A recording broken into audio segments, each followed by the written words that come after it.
The number one kill grinder stats are insane. He's the number one Vantage in the world, the number one Ultu in the world. He has 50,000 kills on Wraith, the most arena kills ever, and got 52,250 kills in one season. He's gonna tell us exactly how he did it and give you guys his biggest tips and tricks so you guys can do the same.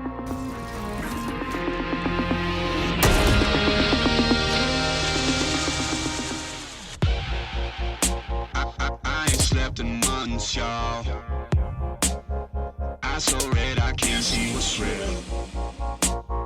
Roll me up a blunder. This insane kill grinder is Bear. As he is the number one Vantage and Ultra in the world, he'll give us his biggest tips and tricks for them later. But first up, let's see why and how he gets so many kills in Apex. So here's the big question that I think a lot of people want to know. Do you think your kill record for most kills ever in a season will be broken this season because of solos? Well, I'm going to be 100% honest. It's going to be kind of like if anyone just grinds a decent amount, it's 100% going to be broken. Like I'm technically on track to break it, and I'm playing way less than I did season 19. Like, and I mean, solos will be here for, I believe it's 6 weeks total, and it is more than possible. I'm seeing like, obviously with burnout, but like I'm seeing majority of people getting 1,000 kills that like within a day, no problem. Yeah, 100%. If someone's trying to make a name for themselves and they're grinding hard doing the kills, like it's very doable. Now it's a great time to do it. I guess the only thing that will slow them down is when solos is gone and it's back to trios and maybe quads if quads comes out. And this is a long season as well. It's like a 90-something day season, so it's a good chance it's going to be broken. What about yourself? Do you think you might go and try and break it or not really?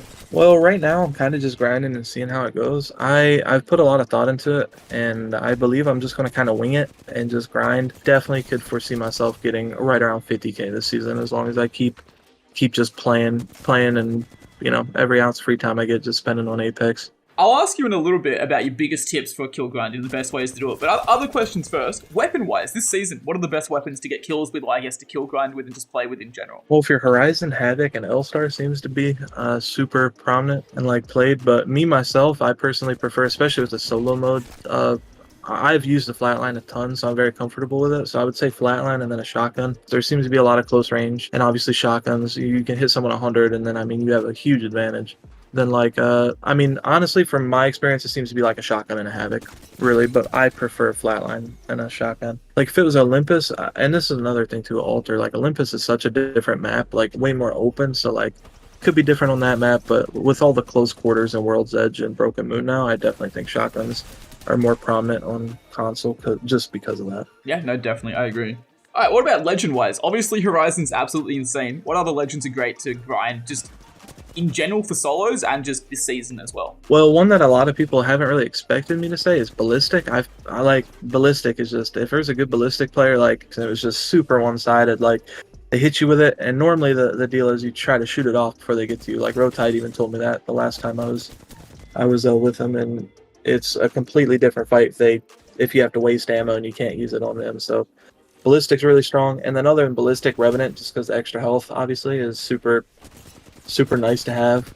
But I would say definitely those two alongside Horizon are probably the more dominant legends I've seen in solos. Yeah, no, 100%, I agree. All right, map-wise at the moment, out of the 3 maps in rotation, how would you rank them on being good for kill grinding and getting kills? Base everything on like kills just because that's what I'm doing, and I definitely say World's Edge seems to be my most consistent map. Cap City, I mean, it just seems to be one or the other. Not much diversity at all, and most people go to Cap anyway just because it's Cap. Definitely. Would you say that Broken Moon's the second best map and then KC after that? Yeah, I would say Broken Moon's second best just because of the new POI a lot of people love.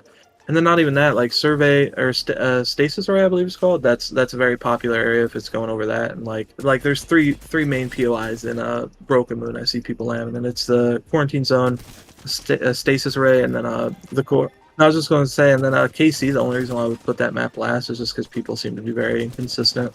Like there could be any POI that's popping any given game. We've gone over the best legends, weapons, and maps to get kills on, but now what about in general? What are your biggest tips and tricks to get more kills faster? But when it comes to just base duos and trios, especially for solo, I 100% think as long as queue times are okay for it, it's best to just hot drop, get a bunch of kills, and leave. Because I mean, 5 kills in 2 minutes adds up really fast. So at the moment, obviously solos is the best game mode to get kills in, probably ever. It's insane, it's so fast. You can easily get 1,000 a day like you were saying. But if you weren't playing solos, if you were playing trios, is there a best way to play it? Do you think solo queue in trios, duo stack trios, is there a certain way you do that for when solos is gone? Oh, when it comes to trios, like I've always stayed away from trios just because it seems to be way more inconsistent than duos. So I would say if you're solo trying to go into it, I would say your best bet is just kind of queue and try to go off your teammates. I, for whatever reason, struggle solo queuing trios, like very frequent, but I would probably stick to the same method if I was solo and just my teammates are just not working. I would try to just play off the early game and get as many kills and kind of back out, because most mid games of trios seems to be kind of dead sometimes, obviously depending on the map. But be my my advice with trios. And then duos is obviously great. You just, you can either queue in with a mate if you want to, or you can just largely solo queue into it, and it's just great. Yep. I'm going to add one in here that we spoke about earlier that plays into the hot dropping and leaving. Trios versus duos. Trios is better for the high kill games, getting your big 20 bombs, your big 25 kill games. But overall, it's slower to get kills in because while it's really fun off drop, there's a lot of fights. Mid game is usually really, really dead, and it's impossible to find people. Whereas duos, it's more consistent fighting throughout the game. So as long as your queue times are fast, trios for hot dropping and leaving is a fantastic strat to get kills. But if queues are kind of slow, duos is probably better to get the more consistent kills over time. My best tip, even whether it's solos, duos, trios, try to base my kills off of like a kill a minute. That's normally a pretty good pace to keep. So I just say try to keep a steady pace and just kind of obviously try to improve.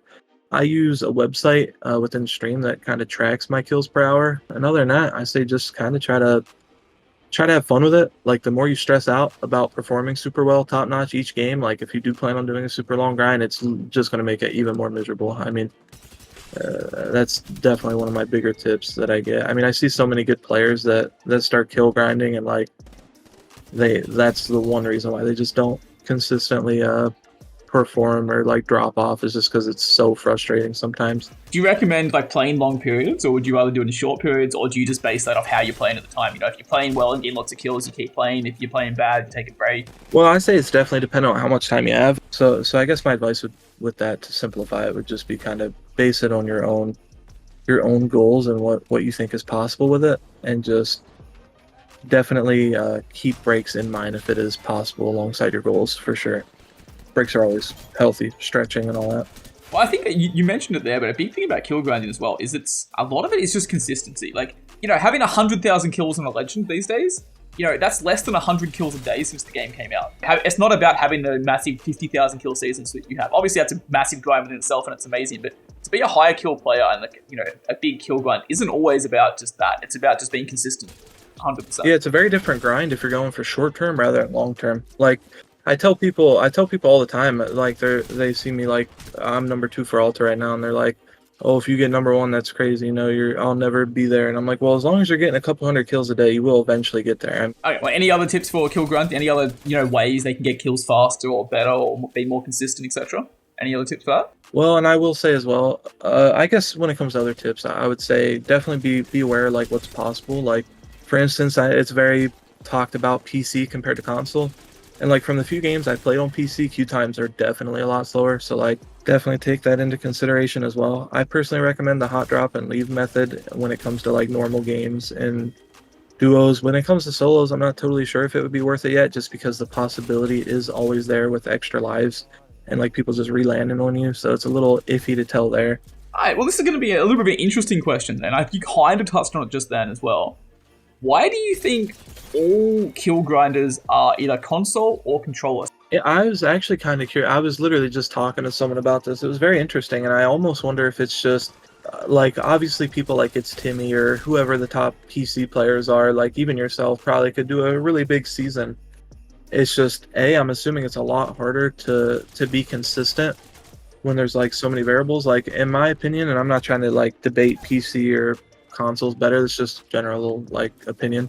I think the skill gap on PC is like, I mean, it's like never ending. I feel like on keyboard and mouse you can always get better. Like there's always room to improve. The ceiling is a lot higher. Yeah. Yeah. And I feel like on console and controller, I feel like there's a base that most people are. And like in another example I could use, I feel like a bad M&K player is a lot easier to beat than a bad controller player, because it is. So like I honestly would have no idea. I haven't done it, but it does seem to be just because it's a lot easier to stay consistent on controller, if I had to give an honest opinion. Yeah, I mean, I used to play on controller myself a long time ago. I feel like long gaming sessions are easier on controller compared to mouse and keyboard as well. And I have issues right now, like the first, which is weird. I didn't really have issues season 19, but like the first few days, I pulled like really fast sessions, like almost 24 hours first few days, and my wrist started like cramping and everything. But it was completely like I was still fine and able to perform well. I feel like on keyboard and mouse, like if your finger starts cramping, like it's gonna be rough to hit the keys or whatever, and like some of them people just be flicking that scroll wheel doing all the movement. You know what I mean? So I'm assuming it would be a lot harder to keep that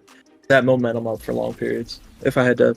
Okay, well, a little bit different here, but you obviously, you're number 1 Vantage, number 2 Ultra at the moment. Some tips for Vantage and Ultra. If you were top 3 tips for Vantage and top 3 tips for Ultra, what would they be for those legends, just in general? My top 3 tips of Vantage is be aware of the hitbox. That's probably the main thing because it's really not as bad as I make it, like I feel that it is sometimes, but like other times it'll completely blindside you. So I say definitely just be aware of the hitbox, be aware how you're playing, and I say use the bat. I see a lot of people just scared to push with it, but I mean really if you're, I mean like we were talking about during the 1v1s, I mean confidence really is key, so it applies to every legend too, in my opinion. Like definitely don't be afraid to use the bat to push, to disengage, to reposition, to like gain the high ground, or to just simply like ape. I mean if you use the bat and immediately hold crouch, you completely are out of animation and start pulling out your gun as you're approaching the enemy. So I would definitely say that's my second tip. And the third tip is try to use a sniper as much as you can to engage. For whatever reason, I get a lot of hate on Vantage. People just automatically assume I sit back and snipe, which I guess for like, you know, the average player that would probably be the playstyle, but I say definitely try to push more off of the shots. It's definitely a lot more beneficial rather than giving them time to heal, and that would be my top 3 for Vantage. And then on top 3 for Alter is, I mean, honestly, her tactical is insane. I mean, there's so many different ways you can use it, whether it's to bait, whether it's to actually use it, whether it's to like the Mastiff and the PK. The PK when you shoot has like a animation where it like loads another bullet. And the Mastiff, it seems, I mean, I haven't tested it in range to know 100%, but I can pretty much go back and forth through it and just shoot as many times as I have bullets, you know what I mean? And it's pretty instantaneous. So you can use it that way, or just simply use it as a distraction too. Like if you're trying to get away, throw it, and they'll hesitate for a second, think you're coming through, and just keep running too. And then the second tip with her is just be aware that you don't really have an escape other than that. I mean, I guess you have your ultimate that you can use, but you have to pre-place that and be very aware, and they can take it after you. Yeah, that's true.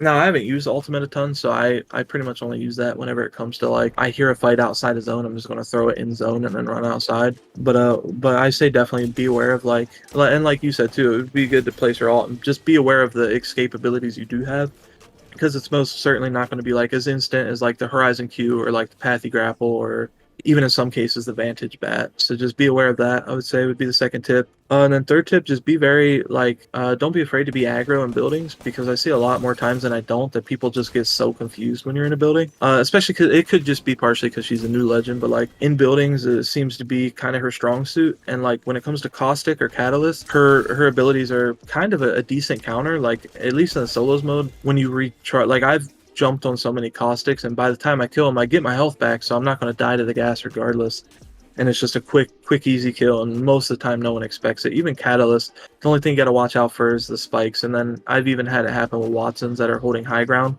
like if they have their fences blocking off zip line, you can use it to throw them off too. And that kind of the second tip kind of went in with the first one, so I'll throw in another one, is kidnapping off a high ground is I have not done it to a person that's not gotten. Oh yeah, no, it's fantastic.